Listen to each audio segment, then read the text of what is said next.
Every bastard in the joint must have known I was on the loose by now. I couldn't afford to waste any more time.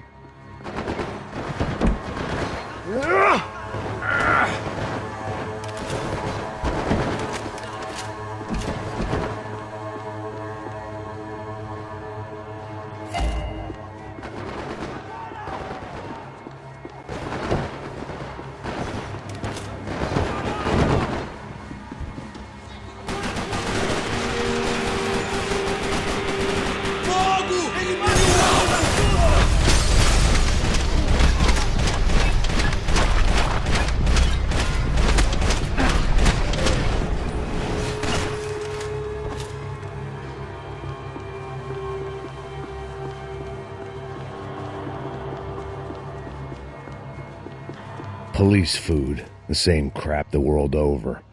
But I could reminisce about the old days later. For now, there was more pressing matters to deal with.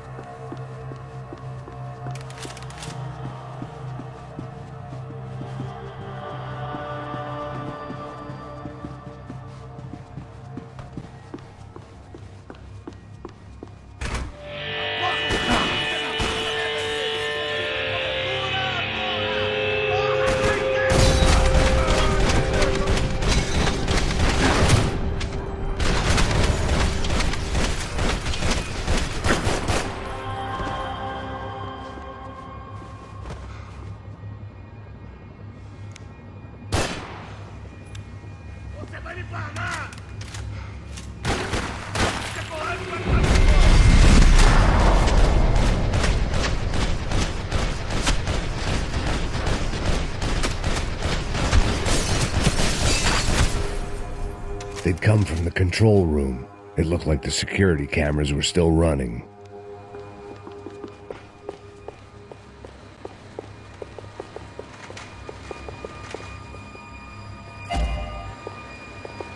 I figured I should check out the security monitors while I had the chance.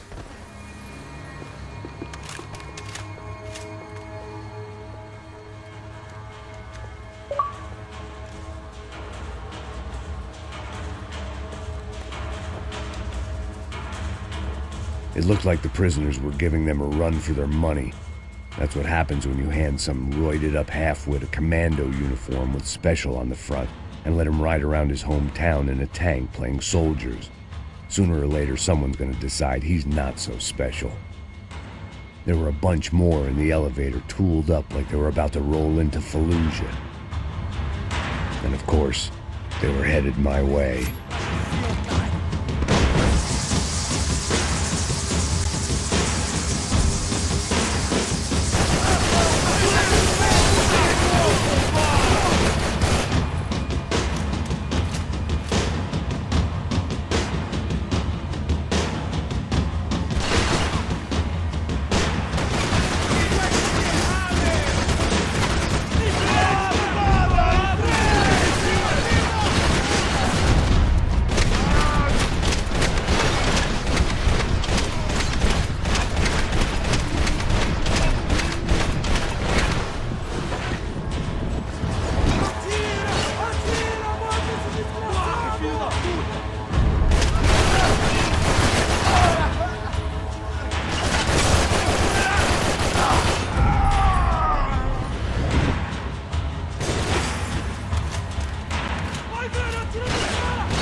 If the heat was rising, that meant I was getting closer to the source.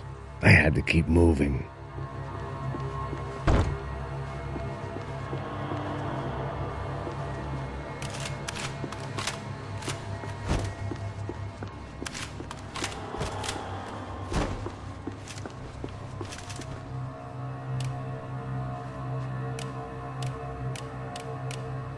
I saw the elevator doors were open.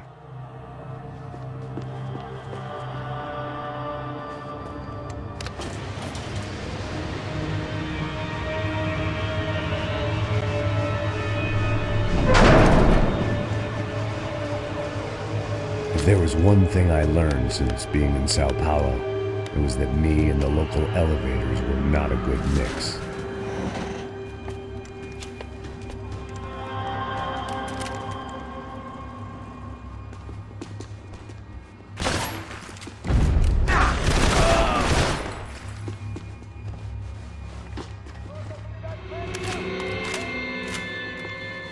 Whatever depressing fate lay on the other side of those doors, there was no point in putting it off any longer.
I'd killed more cops than cholesterol, and still no sign of Becker. It wasn't the first time it dawned on me I should probably have gone over the plan in more detail, but it was too late for that now.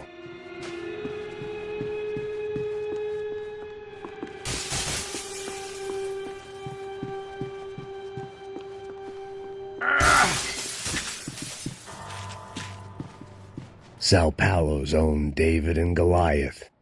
I'd pinned De Silva as a coward, but he'd risked more than anyone, and he'd never taken a bribe. If I didn't hurry, Becker would be long gone.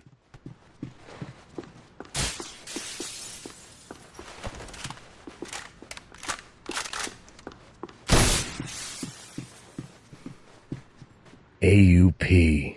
Those were the guys who jumped the yacht in Panama. And what was this? Had the Brazilian cops tipped them off about the money?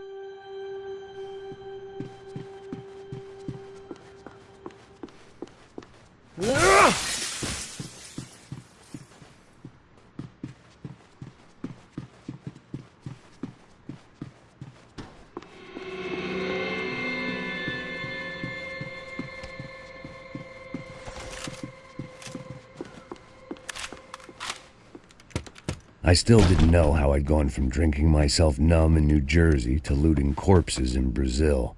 But this was where I was, 5,000 miles from a home I couldn't go back to, on another suicide mission to clean up a mess that wasn't even mine.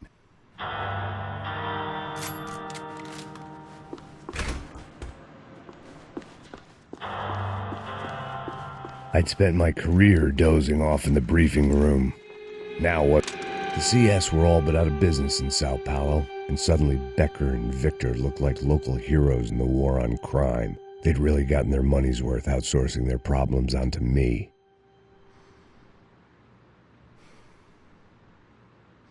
My old pal Serrano. We'd both been unwitting clowns in this sorry circus. Part of me hoped he'd made it out of that hotel alive. I didn't recognize the guy. Maybe this was the new slum king De Silva had talked about. A throne never stays empty for long. Fame at last. It was no great surprise I'd made Ufe's most wanted list. I hadn't done much to improve the reputation of Americans abroad over the past few weeks, and there they were, my illustrious employers, 3 dead and still every chance I'd go 4 for 4. None of this was going to look good on the resume. And I was in good company. Howell Passos, sent up north to find a washed-up gringo who would act tough and play dumb. Boy, did he ever deliver.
It was starting to feel as if I'd never leave that place. Like one of those nightmares where you keep running and running only to discover you're chasing yourself.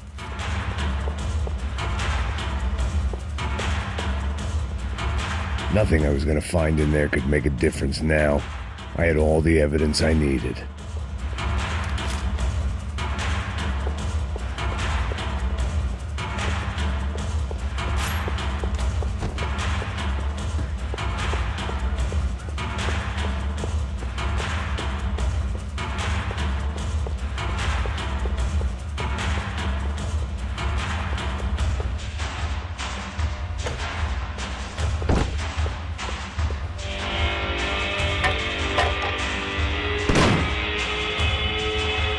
Tear gas. This wasn't good.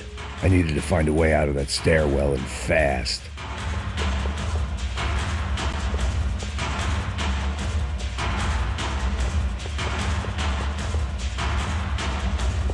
That would have been too easy. The doors were all locked. There had to be something else I wasn't seeing. The bastards had me locked in. If I didn't do something soon, I was going to be crying myself to a